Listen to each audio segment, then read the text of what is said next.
శ్రీ కోయ ఎల్లమ్మ తల్లి జ్యోతిష్యాలయం ఎక్కడెక్కడ ఉన్న వారికైనా ఫోన్ ద్వారానే జ్యోతిష్యం చెప్పబడును. విద్య, ఉద్యోగం, వ్యాపారం, ప్రేమించిన వారు దూరం కావడం, భార్యాభర్తల మధ్య గొడవలు, అత్తాకోడళ్ల మధ్య మనస్పర్ధలు, కుటుంబ సమస్యలు, ఆర్థిక సమస్యలు, పెళ్లి కుదరకపోవడం, సంతానం ఆలస్యం కావడం, స్త్రీ పురుష వశీకరణం, చెడు ప్రయోగ నివారణ మొదలగు ఎటువంటి సమస్యలకైనా పరిష్కారం చూపగలరు. స్త్రీ పురుషులకు ఎటువంటి సమస్యలు ఉన్నా నమ్మకంతో కాల్ చేయండి. గురూజీ గోవిందరాజు 9703930797. అందరికీ నమస్కారం అండి. ఛానల్లోకి తిరిగి స్వాగతము.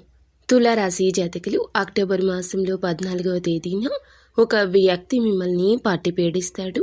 ఎందుకో తెలిస్తే ఆశ్చర్యపోతారు.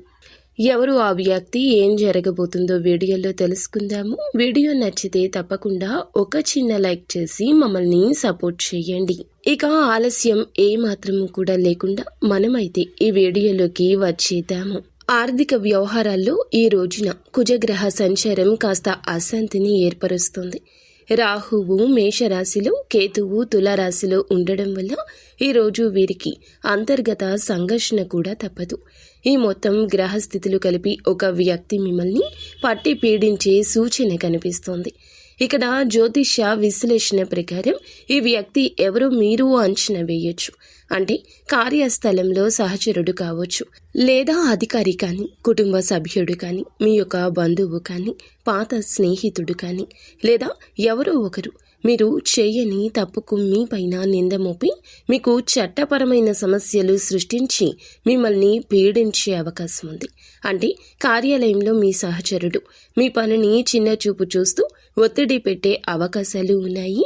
కుటుంబ సభ్యుల్లో ఒకరు, అంటే మీ యొక్క అన్న, చెల్లి, తమ్ముడు, ఈ విధంగా కుటుంబ సభ్యుల్లో కూడా ఒకరు మీ పైన అనవసరమైన డిమాండ్లు పెట్టి మిమ్మల్ని ఇబ్బంది పెట్టే అవకాశం ఉంది. మీ యొక్క వ్యక్తిగత సంబంధం ఉన్న వారిలో వీరు ఒకరు కావచ్చు.